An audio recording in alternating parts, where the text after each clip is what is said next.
Thanks, Lee. Hi, everybody. I'm Don Landis. I'm an alcoholic. Absolutely delighted to be here. Kind of fired up. Thanks for that, Rich. You got me fired up. I'm like, yeah, I really am a bad drunk. Thanks, Rich. My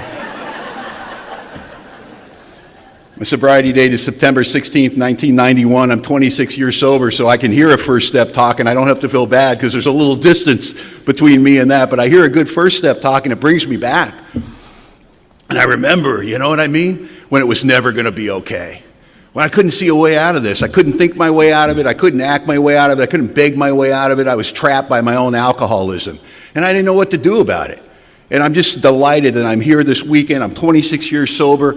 And you know, I was thinking this when I was sitting here and you're talking to me, and I was thinking about being new, you know, and that first step and reading the doctor's opinion and all that. And I thought, you know, almost every speaker meeting I've been to, you know, in my 26 years, usually the speaker will talk about the three things that they have that holds them as a good member instead in Alcoholics Anonymous. So they'll talk about a sobriety date. And I gave you that, September 16th, 1991. And they'll talk about their home group. And I got a home group. It's the SOS Men's Group. We meet on Wednesday nights at 7 o'clock at St. James Church on 14th Street in the Fairhaven district of Bellingham. And it's a great meeting. And I love that meeting. I hope you love your home group too. And sometimes I hear people say, you know, AA's gone to hell in a handbasket. It's not the way it used to be. And these young people, let me tell you something about my home group, this men's group. We got all these young guys in there getting sober and sticking and getting in the service structure and sponsoring each other. And if these young men are any indication of the future of Alcoholics Anonymous, I'm telling you, we got nothing to worry about. These guys are awesome. And the best thing I can tell you about my home group is everybody's got their hand on the rope, you know what I mean? And that's not unusual. There's lots of groups, everybody's got their hand on the rope, but they're pulling in different directions, you know what I mean? A lot of motion, but nobody's getting anywhere. We seem to be, by and large, pulling in the same direction. You know, and the other thing I've got is I've got a sponsor. And I was thinking about being new in Alcoholics Anonymous, and I didn't even know it, but on my second day of recovery in Alcoholics Anonymous, I had a sobriety date, and I had a sponsor, and I had a home group. My second day of sobriety, I was placed in a position of safety, and I didn't even know it. I didn't even know what lay ahead of me. And I'm telling you, we got some new people here today. I saw some hands go up, you know. And thanks for asking who the new people, because I want to know who you are. And because I didn't always look this way, and I kind of hate that about coming and speaking in AA, because I'm old now, you know what I mean? And I got a coat on and a tie. And this is not the way I looked when I walked into Alcoholics Anonymous, trust me. I got a friend of mine that says we should be forced, if we're over 10 years of sobriety, to, you know, secretly have a T-shirt underneath our coat with like a mug shot of us our first day in AA. So when you're talking to the new guy and he's like, man, you don't know where I've been, you don't know how I felt. I go, really? Ha! And I got scare the new guy. Oh, Jesus, you were a mess. Because we want that identification, you know. But we know a lot about you if you're new, you know, and I know that's hard to believe. It offended me when I was new and people said that to me. Oh, we know right where you've been. No, you haven't. Come on. But we do. We know just about everything about you if you're new. And I know we haven't met you. We maybe haven't even heard your story, but we know. If you're in your first 30, 60 days of sobriety, we know stuff about you. For instance, this hasn't been a good year.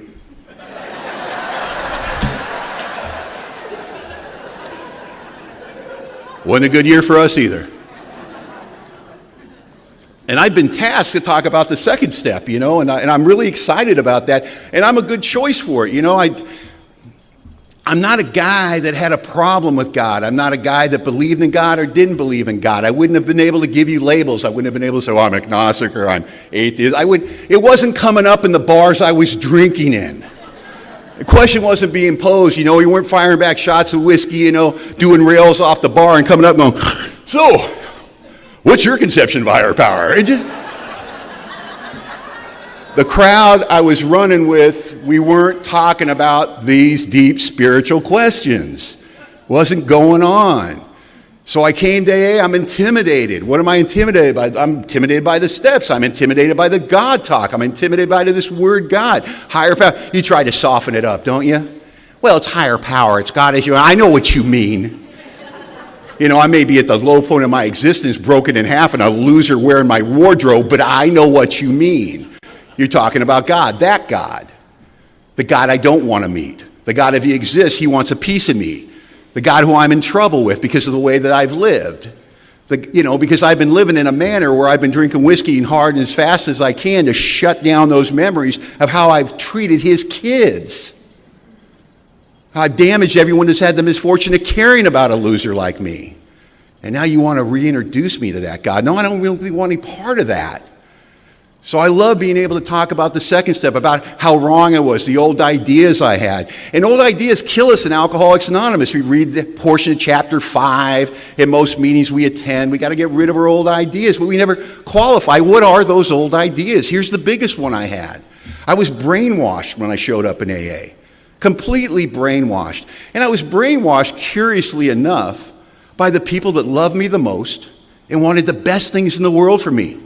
My family and my girlfriends and my employers and my friends and my neighbors and people that knew me and saw my potential and wanted good things for me. And I'd been brainwashed into this idea because almost to a man they were saying the same thing. Oh, you're a great guy. You got a lot of potential. You could probably be anything you wanted to be if you just quit drinking. Go anywhere you wanted to go if you just quit drinking. All your dreams come true if you just quit drinking. You'd be so happy if you just quit drinking. And most of us have been brainwashed before we come into Alcoholics Anonymous because we've had those experiences. And we take our personal experience and we hold it against that information. We go, let's examine it. Let's see. I went to jail, I was drinking. Smacked that guy I was drinking. Blew up the relationship I was drinking. Crashed the car I was drinking. Yeah, it's the booze. It makes perfect sense in our mind that all we have to do is put the plug in the jug, don't drink no matter what, and we're going to be fine. There's a description in the big book of an alcoholic. I don't know why it's in there. I've never met one of them, but it's one of the descriptions that I guess they throw in for that very small percentage of us. And what it says is something like this. And then there's the type of alcoholic that's normal in every aspect, except at the effect that alcohol has over them. When I'm new in AA, I'm like, that's me. That's who I am. I'm the guy that's normal in every aspect except the effect that alcohol has on me. Because I have this delusion, this old idea, this false psychotic belief that all I have to do is not drink and I'm a wonderful guy. Yeah, I admit I'm a liar and a cheat and a thief under the influence, but those things would be impossible for me to do in a sober state until I started to lie, cheat, and steal in Alcoholics Anonymous. Here's an example of that. I go back to work when I'm about 30 days sober and I get a horrible job through my sponsor direction. And I'm going to go work as a laborer on a framing crew. And I've never worked with my hands before. And I suck at this job. I'm horrible at it. I have a nickname on the job site, the Bleeder,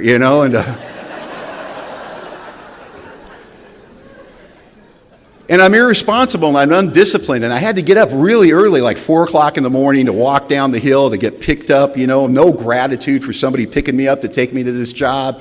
And I had to get up and I had to make my lunch or I wasn't going to eat because I didn't have any money, you know what I mean? I'm eating that newcomer lunch, like cheap meat sandwiches, and the cheap soda and a big bag of corn chips you got to make last for the week and your little pal lunch box. You're just pathetic, with your framing bags and your little walking to get picked up, loser, new in AA. Haunted by when you used to be somebody. Oh my God, I had an office. I had a secretary. I had 2 assistants. I hired and fired a crew of 100 people when I was 22 years old. I'm 31 years old, new in AA, making minimum wage with taxes taken out, going to a job that I bleed at that I'm no good at. And I'd leave the house, man, and I'd go through the laundry room of my sister's house, cut through the garage to the man door and down the hill. And she'd always leave her purse right on the washing machine. That's where she dropped it when she came in the house. And I remember every time I walked by that purse, I go, why did she tempt me like that? Why did she tempt me? Well, I don't know, maybe because she thought I was sober in Alcoholics Anonymous. She was safe now, but no, foolish girl. Then one day I hadn't made my lunch. And I had the devil and the angel popping up on my shoulders going, don't do it, but I'm just going to look. I'm just going to take a peek. And I take a little peek in there, and there's all this cash in her wallet. And I go, you know what, I just take $20. And I felt terrible about it, but I spent the $20, you know what I mean? And some of it even made it in the 7th tradition. And then on payday, man, I was a nervous wreck, man, and I slide that $20 in, And I think to myself, that's awful, man. I'm sober now. I can't be living this way. I will never do that again. And I didn't. Not more than 5 or 6 more times, before I finally, one day, I don't know if I'd gone to enough meetings, heard enough, talked to my sponsor enough. I just couldn't do it one day. But that's fun when you're sober, and then you get to go make amends for that. Now, I'm the guy that thinks I'm normal in every aspect except the effect that alcohol has on me, that I'm actually a wonderful human being, trustworthy and honest, and I'm stealing from my sister's purse, dead sober in Alcoholics Anonymous. And I got to make amends to my sister. And so when I made the formal amends, I made amends for all the things that she already knew about. We talked about that, and I said, listen, I got to tell you about something I did when I was sober that I don't think you're aware of. And she said, what might that be? And I said, I stole from you. And I tell her the story, how I take this money from her purse and how I put it back in. And I know she's going to light me up. I know she's going to be furious. And what she said was this, oh, thank God. I'm so glad you're telling me. I thought I was losing my mind. I go in my purse, I knew I had 60 bucks, I got 40 bucks. I go in my purse, I know I got 50 bucks, I got 70 bucks. I thought I was going crazy. I'm so glad you're telling me. And I just said, well, I just want to be of service. You know. And my family, like most of us, although we might be unaware of it before we get sober, played a really important role in our story. I mean, the reason that I was alive to make it to Alcoholics Anonymous was my family saved my life until I could get to AA. If my family hadn't loved me, if my family hadn't taken that beating, if my family hadn't hung in there with me, he'd have a different speaker. And the last member of my family that would have anything to do with me was my older sister, Patricia. And that's where I finished up my drinking. You know, all the good was gone. No safe direction. And I got the loser's resume, you know what I mean? I'm 80 grand in debt to the IRS. I haven't worked for a year. I got warrants for my arrest in 2 counties. I haven't had a valid driver's license in 10 years. And I'm drinking for oblivion. I'm not drinking to kid myself that I'm better looking than I am or that I'm tougher than I am or so I have courage to ask some pretty girl to dance. I'm doing light switch drinking. Let's get the whiskey on board hard enough and fast enough to shut off our heads so I could black out in the room I'm mooching off of my family to come to face the hideous 4 horsemen. Terror, frustration, bewilderment, despair. You know, they sat on the end of that bed that I'm mooching off of my family and they talked to me in my voice, in my head, and they asked me questions. They made statements like, who are you going to rip off today, Don? Who are you going to hurt today? You know, you've taken every good thing that's ever come your way and you've torn it to shreds. And now you're stealing from your family. And now you're ripping them off. How's it going to end for a guy like you? And I don't know what you do when you're hungover in the morning, your head's talking to you, but I just took another pull off the jug. And I knew I'd never get sober because I had surrendered. And it is not the surrender that we suggest you make new in Alcoholics Anonymous. It's the alcoholic surrender a lot of us make when we're out there under our own power. Bill writes about it in his story where he says, the will to do battle was not there. I was tired. I've been fighting this drink thing under my own power seemingly my whole adult life. And all I had done is get slaughtered. I didn't know what to do about it anymore. I did worse when I tried not to drink. I surrendered to the idea that I was a drunk and I was going to die drunk. Some people do. Maybe that's how God made me. And I was done. I'd made my life as small as I could, tried to reduce the risk, stop driving, stop working, stop being in relationships. And I'm living in Simi Valley, California in a room I'm mooching off of my family, drinking myself to death. And I thought it was going to end that way. I got an unemployment check a few days before I got sober from the state of California. I went up to my brother-in-law, Larry, and I asked him if I could borrow his car. He asked me a strange question. He said, Don, will you be returning this time? And fair question. I'd borrowed his car a few times that summer and gone out on little alcoholic vacations. And our 12 and 12 says that as an alcoholic, my outstanding characteristic is defiance. And when Larry said that, I got right in his face. I said, Larry, how dare you? You know, Larry, the last time this happened, I apologized. You know, I said I was sorry, Larry. I opened my heart to you. I really don't need this crap. And Larry, untreated Al-Anon that he was, felt terrible and took the keys out of his pocket. And I snatched the keys from this man who I'm mooching a room off to walk out and get in his car. And I remember thinking there better be gas in it. I go down to the liquor store to cash my check because that's where alcoholics of my type cash their unemployment checks. And while I'm standing in line, I have what the book refers to as the thought that precedes the first drink, which in my head sounds like this: what's in a half pint? You know, nobody ever got in trouble drinking a half pint. And I drank the half pint. And I got another half pint, and I decided to visit those friends in the valley and and I'll be back in 45 minutes. They won't even miss me, and I'm gone. 3 days later, I'm driving up the hill to face this family I'd done over one more time. Once again, I've taken their hope, their faith, and their trust, and I've torn it to shreds. You need to understand this. Driving up the hill to face that family I'd done over one more time, I love them no less than I love them at this very moment. And I love my family tremendously. But I can't serve two masters. I only got time to serve one, and that's King Alcohol. But I don't know anything about alcoholism, so I cannot warn you. I can't say, look, I don't know why this is happening. I didn't mean for this to happen. Do you think I want to live this way? Don't you understand? I have a front row seat for the destruction of my life. It's going to happen again. I feel like I'm a puppet at the end of the string. You're going to have to get away from me. Save yourself. Run. But when you don't know anything about alcoholism and you're confused and you're baffled, you say things like this: I'm so sorry. Don't you know how much I love you? God, I didn't mean for it to happen again. Give me another chance. And you mean it when you say it, but I didn't understand there was no room for the truth where the game of alcoholism's played out. I walked into a house that had been devastated by the disease of alcoholism to face the heat, and I found out there had been an argument in my absence between my brother-in-law and my sister, and he wanted to report the car stolen, and she negotiated him down to a missing persons report, and they had called the police, and they're on their way to do the follow-up work. Now, I don't know if you've ever been up for 3 days and doing outside issues, drinking. The police usually aren't who you want to talk to. I started screaming at my sister, I got warrants for my arrest. I'm going to jail. Thanks for nothing, because now it's her fault. I went outside to wait for the police because I don't want the interview to go on in front of the family. I don't know what I'm going to be saying, but I'm fairly certain I'm going to be lying, And the black and white rolls up, and on the side of the black and white it says Canine Unit. And I think, beautiful, they brought the dog. Like I'm in any shape to make a run for it. And he got out, and he started doing what they do. They are trained professionals, after all, and he started asking me those hard, tough questions like, where were you? And everything I remember is illegal, so I'm lying, and he's looking at me really hard, and I'm breaking his gaze, and he's breaking with me, so now we're dancing and interviewing, and I don't feel good. I'm going to tell you the truth. My hands are wet, and I see the dog in the back seat, and I just wanted to divert his attention. And I point to the dog, and I said, is that your partner? And he says, well, yes, it is. And he walks over, and he opens the door, and this dog gets out. German Shepherd. Not a hair out of place.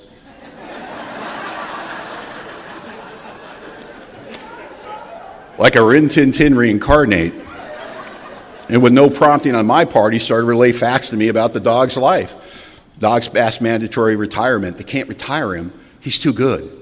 The dog has participated in more arrests than any dog in the history of Ventura County. The dog has participated in more arrests and rescues than any dog in the history of Ventura or Los Angeles County.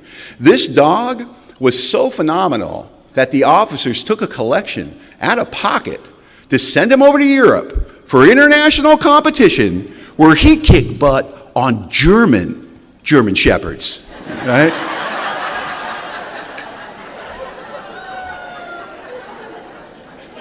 And I said to the cop, I said, well, that's a phenomenal dog you have there, sir. And this thought flew in the back of my mind, the kind of thought the minute you think it, you know it's true. You want to deny it, but you know it's true. And what the truth was is this dog had done significantly more with his life than I'd done with mine. I hated that dog. And I didn't know, but that was going to be my pass into Alcoholics Anonymous. And I don't remember my first night in AA, but I remember my second night because I was not going to be able to stay in Alcoholics Anonymous. I had attended the 6 o'clock meeting at the Simi Valley Alano Club, and that was over at 7:30. There was a half an hour break, and then the 8 o'clock meeting was going to start. I had my back against the wall, and I'm looking at the room, and I'm looking at the good members of Alcoholics Anonymous, and I did not look the way I look tonight. I got greasy hair down in the middle of my back. I've stopped showering. I got a full beard, and there's food stuck in it. I've lost the ability to speak the King's English. I communicate in a series of hand gestures, grunts, and clicks. I'm suffering from audio and visual hallucinations, and I'm looking at you, and you don't look like me. You are happy, and you are clean. And I got my tough guy radar out, and I'm wearing my sunglasses at night, and I got my arms folded across my chest, and I'm rocking back and forth, not because I'm a tough guy, because I'm afraid I'm going to explode from the inside and out. Because I'm coming up on 48 hours without a drink of alcohol, and I'm physically addicted to alcohol. And the good members of Alcoholics Anonymous at the Simi Valley Alano Club are giving me a wide berth, and they are wise to, because I am dangerous, because I'm terrified. Anybody terrified is dangerous. And I got a head that's telling me I can't stay in Alcoholics Anonymous because I'm not like you. Look at them, Don. They're clean and they're happy, and they don't want you here. That's why they're not talking to you. Why did you think a thing like AA would work for you? Why don't you go get a drink? You know, you do this to us all the time, Don. Oh, we're getting sober, and now we're doing it AA. Like, that's going to make a difference. You know, you do this. How many times have you done this? How many times you quit drinking, Don? 1,000 times? What do you make it, a week? You go through all that pain, and what do? You drink anyway. I got an idea for you, Don. Why don't you bypass the pain? Let's go get a drink. Let's go get a drink. Let's go get a drink. And I'm leaving AA. And I caught a break. Because over in the corner were two card-carrying members of Alcoholics Anonymous named Lou and Mark, and the way they tell the story is this. They saw me. And then Lou looked at Mark and went, whoa. And Mark looked at Lou and went, yeah. And Lou said, I bet we can't get him sober. And Mark said, well, we are here anyway.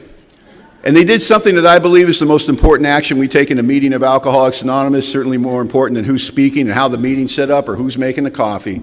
Two car-carrying members of Alcoholics Anonymous took a very short 30-foot journey across the clubhouse to cordially welcome a man to AA who was dying from the disease of alcoholism. My name is Lou. This is Mark. I don't think we've met. Why don't you come sit with us? Doesn't sound like much. Sounds like a politeness or just a cordial action. I'm telling you. Why is it so important? 30 feet for Lou and Mark? For me, it's 1,000,000 miles. I can't make it. Don't you know what I've done, who I've hurt, where I've been? Don't you understand I can't get my eyes off of my shoes and you want me to go shake hands? No. No, Mark and Lou understood the terms of engagement for recovery from alcoholism. They would have to carry the message to the alcoholic that still suffered. The only requirement of me was to receive it. And I sat down with Mark, and Lou continued to stand, and he clapped me on the back. He said, Don, this is Mark. He will be your sponsor. And he walked away. And they assigned me my first sponsor in AA, and it began. And without my permission, I might add, this man started to tell me what I would be doing in Alcoholics Anonymous. How do I know that? He said, this is what you're going to be doing in Alcoholics Anonymous. And he got a meeting directory, and he started circling the meetings I'd be attending. And I remember thinking, that's a lot of circling, you know. And then he stopped, and he asked me, are you working? Well, no, I'm currently unemployed. More circling, more circling, more circling.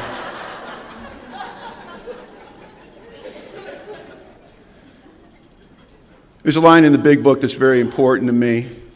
And it says, a man who has found this solution, who's properly armed with facts about himself, can genuinely win the entire confidence of another alcoholic in a couple hours. Until such an understanding is reached, little or nothing can be accomplished. My new sponsor, this man named Mark, was a man who had found the solution and was properly armed with these facts about himself, and he started to talk to me about his drinking, how he felt, what it did for him, what it did to him, how he arrived in Alcoholics Anonymous. And he was shouting great tidings. We're the lucky ones, Don. We made it to Alcoholics Anonymous. They're out there in the streets tonight and they're dying, and we're in here safe, sane, and sober. We're the lucky ones. And I'm at the low point of my existence talking to a man that I don't even know yet. And he's telling me how everything's going to be all right, how I'm one of the lucky ones. And I don't know why, but I believed him. It wasn't what he said, it was how he said it. It was his spiritual enthusiasm. It was point of attack. It was his approach. I knew he wasn't selling anything. I knew he wasn't trying to convince me. He was just so happy about what he found, and he was giving it away, and he was giving it away that night. And he got me a big book and a 12 and 12 and the meeting directory, and he sent me on my way. And he asked me if I could go home that night and not drink just for that night. Just for that night. And I said, it was insulting. I remember saying to him, I go, look, man, any idiot can go a day without drinking. And he lit up like Christmas and said, you're going to be perfect for our program. But I didn't drink that night. And I was back at that clubhouse the next night with this new man that I called sponsor. And we sat down and we talked about my story and talked about his story. And he told me that I had finished the first step. And I was convinced at that point, after what we had done, reading through the doctor's opinion, reading through the first chapters, him talking to me, how many times did I think I wasn't going to drink again, yet drink again? How many times did I drink against my will? How many times did I put a plan into action and not hit the finish line where my drinking was concerned? And when I saw that stuff in the doctor's opinion, I knew I had completed the first step. And I knew, as Rich eloquently put, I had the short form of the first step in lock in my heart. We are screwed. And I knew to the bottom of my soul, something big was going to have to happen. Something big was going to have to happen in my life if I was going to survive this thing called alcoholism. Because I knew the clock was ticking. Because the same thing was happening to me on day 2, day 3, day 4 in Alcoholics Anonymous that happened to me when I was out there without you on day 2, day 3, day 4. I started to go insane in my own skin. You think because you have recovery, because you have these meetings, you got me busy in the rooms, you think that's going to buy me any time? I'm the real alcoholic. My problems start when I put down a drink. Something big is going to happen in my life, but I'm underestimating myself.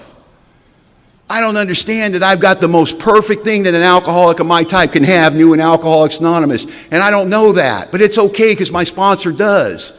This commodity, this beautiful thing that we have to recover from alcoholism. I got it, and I got it in spades, and I don't recognize its value. You know why? It doesn't make me feel good. It keeps me up at night. The main ingredients of this commodity seem to be my guilt, my shame, and my remorse of how I've lived my life and how I've hurt people. And this precious commodity that every newcomer has that they don't recognize the value in is called desperation. And it turns out that this desperation is actually the propellant that pushes an alcoholic through the steps. It's not our morals. It's not wanting to serve God. It's not wanting to be better people. It's wanting the madness between our ears to stop, that desperation. Please, I don't want to live this way. I don't want to feel this way. If this is sobriety, I don't think I can take it much longer. But that desperation will push us through the steps, and my sponsor knew that. He used to say, hurry, hurry, lest the test comes early. We get into the steps early, and we do them ferociously. We do them from the beginning. The idea that we wait to take people through the steps was not in his understanding. It was not in the timeline of the big book. So we're sitting there and we're talking about it, and he didn't bring up the second step to me and saying, okay, now we're going to work the second step. What he did on the second time that we met is he said, I want you to go home tonight. And before you go to, well, actually, he was a little more direct than that. He says, I want you to go home to that room you're mooching off of your family. Because he was a kind man. And before you go to sleep tonight, I want you to get on your knees and I want you to pray to, and I interrupted him. And I said, I don't believe in God. And he goes, well, that's fine. Listen, when you get home tonight, before you go to bed, I want you to get on your knees. And I interrupted him again. I go, you're not listening to me. I don't believe in God. And he goes, you know, if you keep interrupting me, kid, this is going to take all night. And I said, but I don't believe in God. He goes, you said you had to believe in God. Did I tell you had to believe in God? No, but you're telling me I got to pray, and the implication is, he goes, listen, stand up. So I stood up. He goes, sit down. I sat down. He goes, your knees work. You can pray. And so I'm thinking, and you think about the second step. I came to believe that a power greater than myself could restore me to sanity. I came to believe. It's like I don't believe. I came to believe. There's a process there. And what does the process look like? Action. Always makes me crazy when people talk about what are the action steps of one. All the steps are action steps. There's not a step in Alcoholics Anonymous that is not an action step, and there's plenty of action contained in the second step, in my opinion. I had to get busy with that. So what we have to ask ourselves is, what does the action look like in the second step? How about this?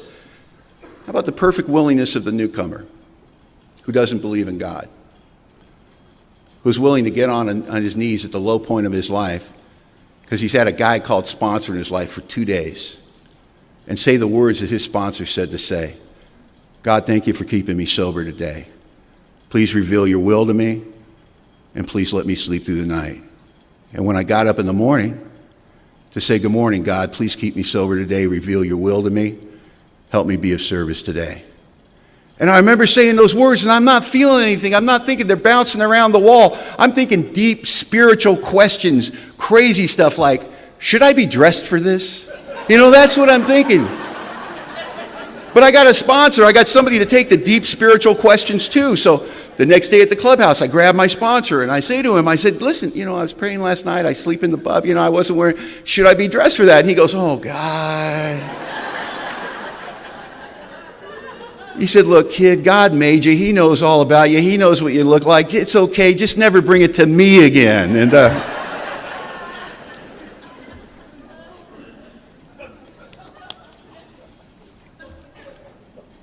And And I think about the willingness I had in my first 30, 60, 90 days of sobriety, because I'd love to tell you I'm as willing today.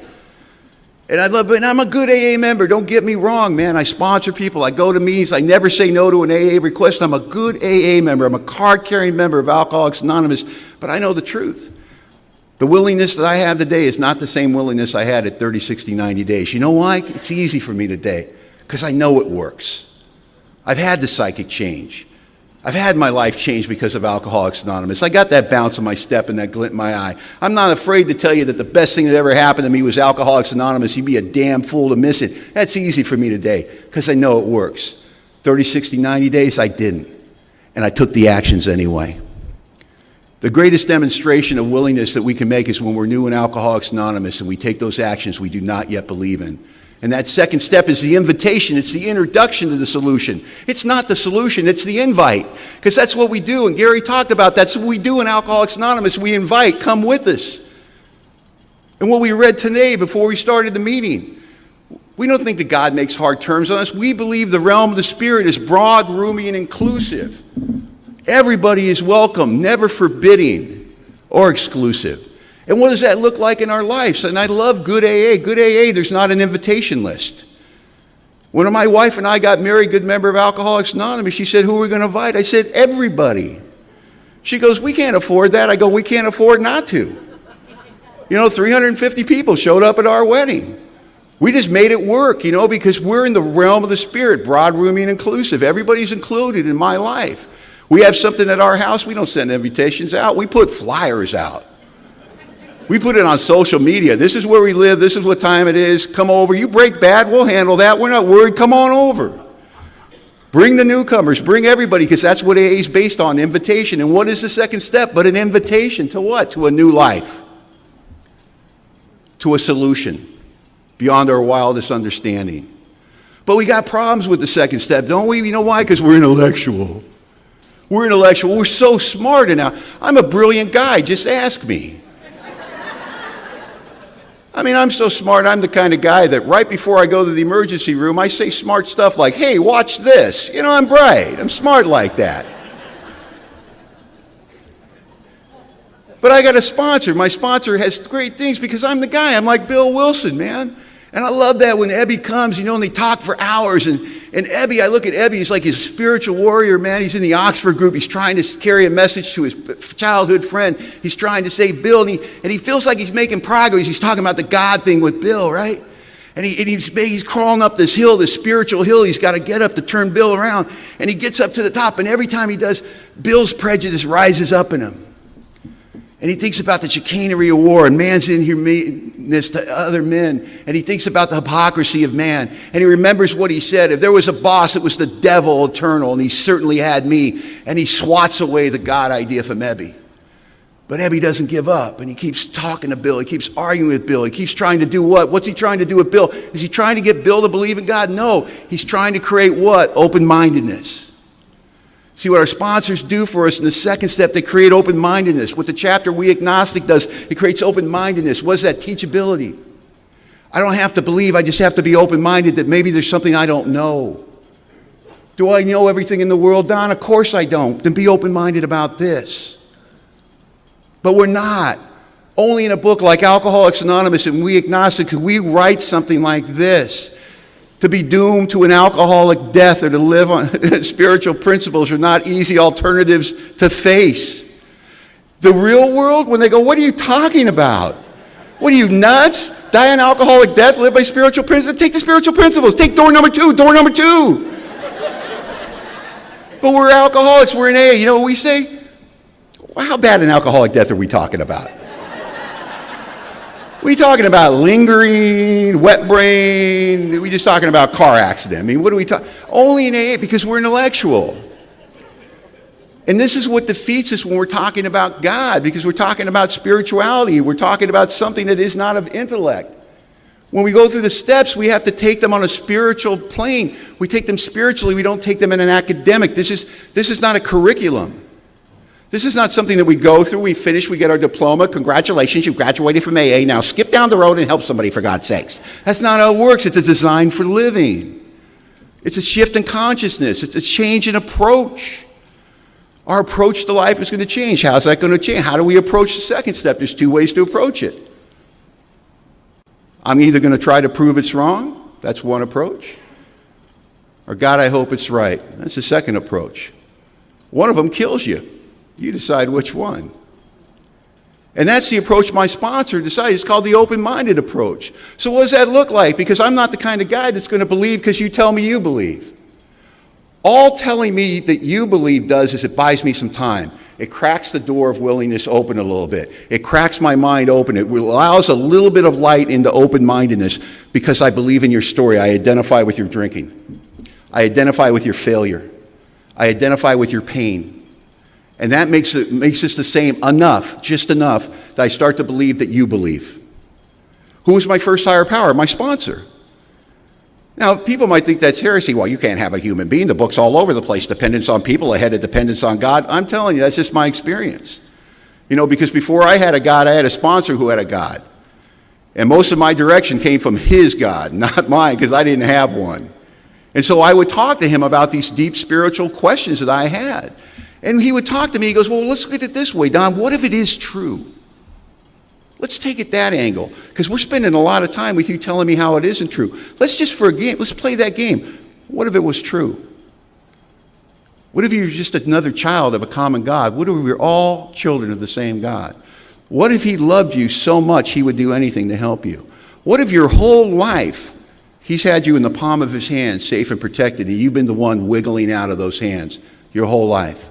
Do you think you could see where you were the one leaving and not God? And I started to become open-minded about this God question.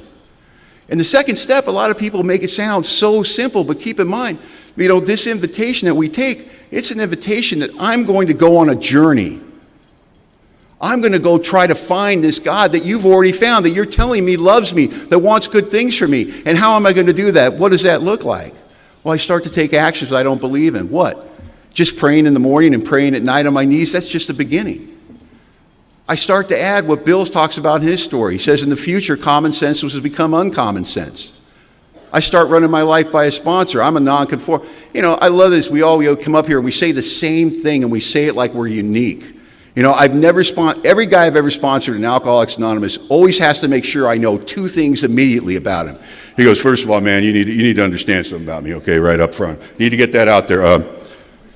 I'm not really a people person. Oh, really? Shocking. We've never heard that before. Wait, there's more. Oh, I'm sure there is. And the other thing you need to know about me, I think it's very important, is I don't like authority. Oh, no, that's brand new. Let me write that down. We'll send that off to GSO. We might need to write a new step for you.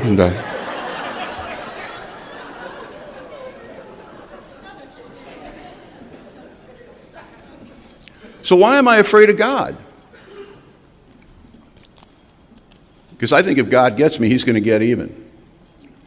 Because I'm haunted by the way that I lived. I'm haunted by the way that I've conducted myself. I'm haunted by the way that I've treated his kids.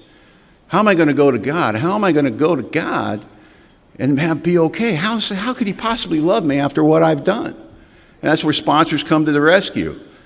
Not literature, not lofty philosophical convictions galore. Just a sponsor that puts his arm around you and says, kid, I know that I love you and I know God loves you too. And all of us come in here with a wagon full of pitiful and incomprehensible moralization. And all of us come in here with shame and guilt and remorse. And every one of us has been welcomed back into the loving arms of God.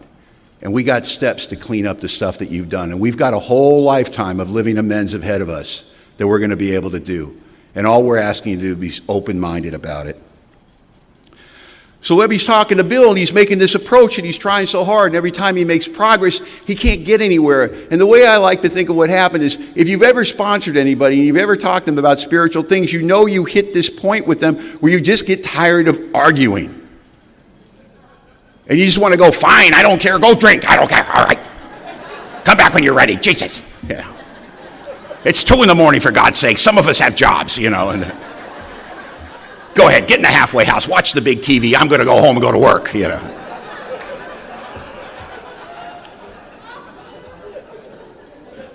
I think that Ebby, out of frustration, said, I don't know, Bill, I don't know. Why don't you choose your own conception of God? Through frustration, not spiritual enlightenment. He just got tired of fighting with this drunk who's drinking gin while he's arguing with him. Fine, fine, fine. Choose your own conception of God. We don't care. Bill Wilson, egomaniac, narcissistic, alcoholic to the max, thinks this: that's a good idea. Allow me to choose who God is and what he is. It's about time somebody got this right. That's all fun and games, but let me tell you what happened in that little meeting. That little moment in time saved everybody's life in this room, I believe. Because that eye of the needle that was so small that we had to get through, where the prejudice and the shame and the guilt and the remorse that many of us come in carrying, suddenly that eye of the needle became a giant hoop. And suddenly there was all kinds of room for all of us to get into the spiritual realm. What I've always loved about Alcoholics Anonymous and what I was introduced to in the second step is that men and women were very fast to tell me about their spiritual experiences and completely reluctant and unwilling to tell me how I should believe. They would say, we don't know how you should believe and we don't know what your experience will be. They simply made me the guarantee. They said, Don, come with us, join us, go where we go, do what we do, and we absolutely guarantee we have no idea what's going to happen to you. But we also guarantee you it'll be significantly better than anything that you have.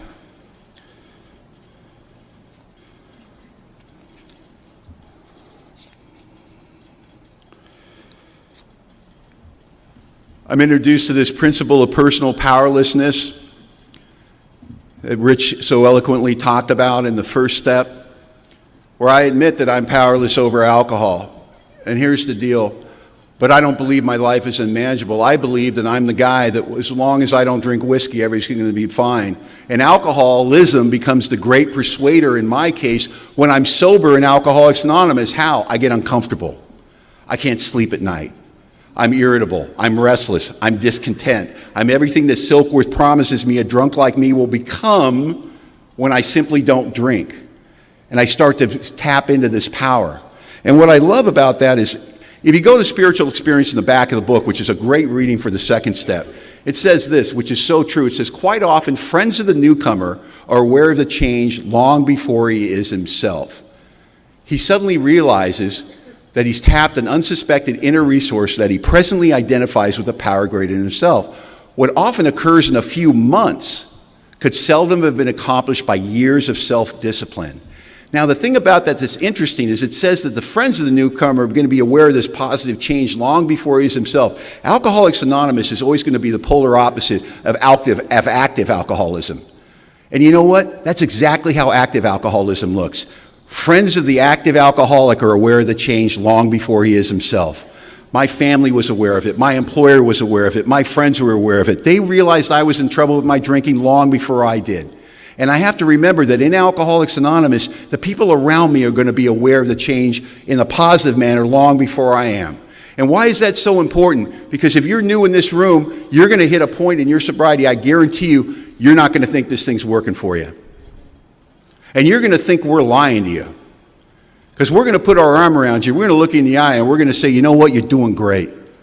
It takes time. It takes willingness, patience, and labor. And your alcoholism, you're not drinking anymore, and you're not doing any of that other crap. You got off the train and you've walked away from it. If you think the train left the platform, you're crazy. It's waiting for you. And you know what the conductor's saying? He'll be back. She'll be back. Oh, they always come back. And you get a long way from that train and it's still waiting for you. And if you're not drinking and you're not doing that other crap, how do you think your alcoholism is going to make a run at you? How do you think you get in our head, in our own voice? And your alcoholism is a liar if it's anything like my alcoholism, and it's going to lie to you. And it's going to tell you things that are going to seem like the truth in your own voice. Things like this. If this is sobriety, what's the point? And you know what? I'm always going to feel this way, so I might as well drink. And I'm going to give you a word that you're going to need at some point, newcomer. You put it in your pocket and you walk down the road and you pull it out when you need it. And the word is temporary. And I would go to my sponsor and I'd go, man, I want to drink. I'm 40 days sober. I want to drink. I'm 90 days sober. I want to drink. I'm 6 months sober. I want to drink. Not all the time, but it was in the room with me. Sometimes worse than others. But I still had the urge to drink. And I was going to meetings with people that were saying things like, I came to Alcoholics Anonymous and I prayed to the loving God to remove the merciless obsession, and I haven't had a desire to take a drink since, and I'm 49 million years sober. And I've never argued with my wife. And when you're new in Alcoholics Anonymous, and some chowderhead said all he had to do is attend a meeting, pray to a God he didn't believe in to remove the merciless obsession, and he don't want to drink anymore, and you're sitting there doing some guy's giving a drunk-a-log, and you're getting thirsty, you might think this isn't working for you. You might think like I do. You might think you're doing something wrong. And I would go up to my sponsor and I go, I think I'm doing something wrong because I still want to drink. He goes, you're not doing anything wrong. You just haven't been here long enough to do enough right. It's going to take a little bit of time. You know, I want to be in the second step and I don't want to have the obsession to drink removed. It doesn't work that way for me. But I noticed something that was important information. And if you're like me, I just say this, man, you're sober now. You have a gift built in just from physical sobriety that we don't talk about. But it's a huge gift if you're anything like me. You're sober, right? You get to do what you do and get what you get, right? And you'll remember it. So pay attention. Pay attention to what works. You know what I noticed when I was new? I felt better when I was with you. Undeniable. I mean, I could be crazy. Working at that job site, bleeding, hated everybody. They were making fun of me. I was terrible at the job. And all I think is, man, if I could just get to the meeting, I get to the meeting, see my sponsor, see all of you, I start to feel better. And I didn't know what it was. What could it be about a meeting in a society of losers where I'm just another failure who comes in, and when I'm with you, I feel markedly better. I feel, dare I say, hopeful. I have no reason to be hopeful. Nothing has changed in my life. I'm still thirsty, but when I'm with you, I'm pretty sure I don't have to drink right then and there.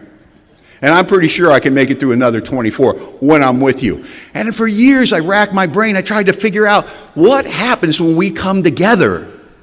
What is it that's so powerful? And I thought maybe it's the meetings, you know. Maybe it's that I'm not thinking about myself for an hour and a half. It drives a wedge through my self-obsession, which might be true, you know. But then the second step really started giving me that clue. If I've come to believe in a power greater than myself can restore me to sanity, and I start to define that sanity is more than just I don't have to drink anymore. If I take my definition of insanity, which is taking that first drink, expecting different results, if I expand my definition of that, and I talk about the insanity that's between my ears, the irritable, restless, and discontent, if I come to believe that a power greater than myself can restore me to sanity where that stuff's concerned, then what's really happening is what the book says, and we agnostics start to hold weight for me. We believe that deep down inside every man, woman, and child is the fundamental idea of God. Now, it may be obscured by pomp, by circumstance, by worship of other things, but in the final analysis, it's only there that he can be found. Deep down inside every man, woman, and child, that's as much a part of me as the feelings I have for a friend. That is not contingent on length of sobriety. That is not contingent on how well I do my step work. That is not contingent on how much service work or how many people that is contingent on me being a child of God. That spark is with me my first day in Alcoholics Anonymous. That spark has been with me my whole life. The reason I feel better when I'm in AA is God is within every man, woman, and child in Alcoholics Anonymous.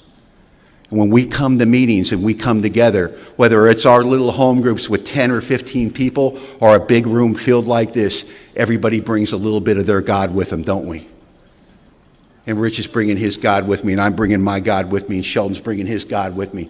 And when Rich and Sheldon and I stand together, we just beam, and the lights come on, and there's a bounce in their step and a glint in their eye, and I feel better when I'm with these guys. Why is it? Because they brought their God to the party. And everybody brings a little bit of that in. So this idea that this power greater than myself resides in every one of us makes sense why I feel better when I'm with you and why I want more of it. Why I've always been better when I'm with you. I never understood it, but I understand it today. I can feel it when I'm with you. It's palatable.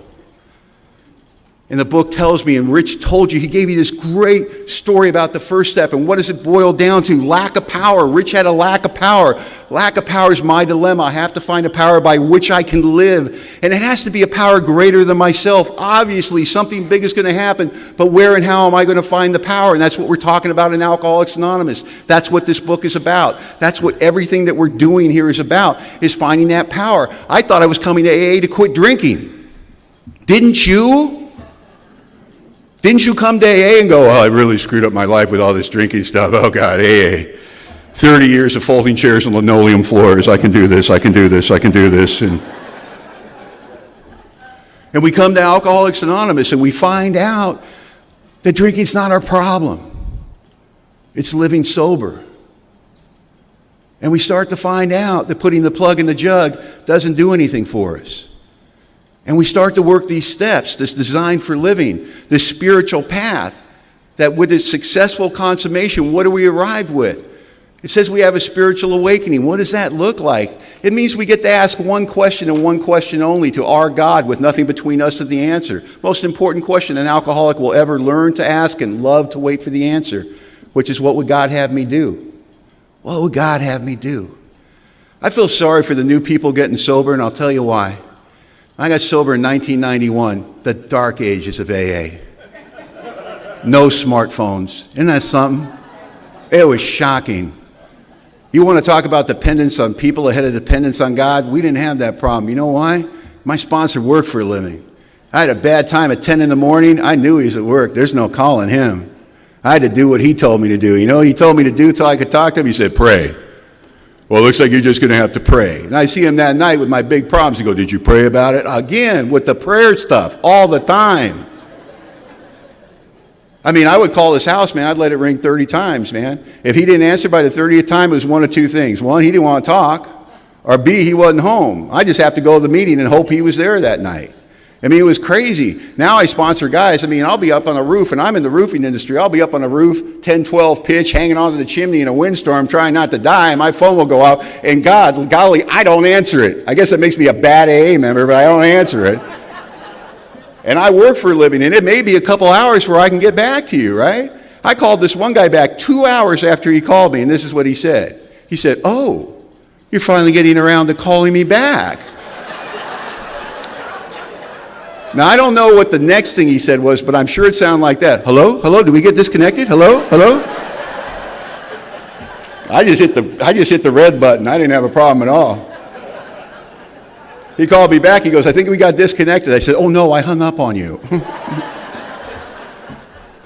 And I explained to him, I said, you know what, man? I am not your first line of defense, because what I wanted to do for him is what my sponsor did for me. Every time I came to him with with a question, with a problem, with anything, the first thing he asked me, he goes, did you pray about this?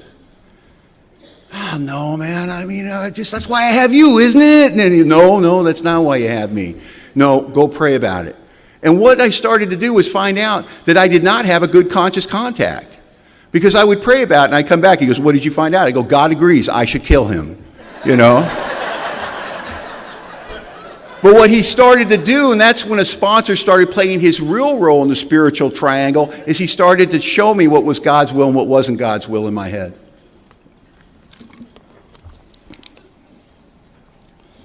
I'm going to read this and sit down.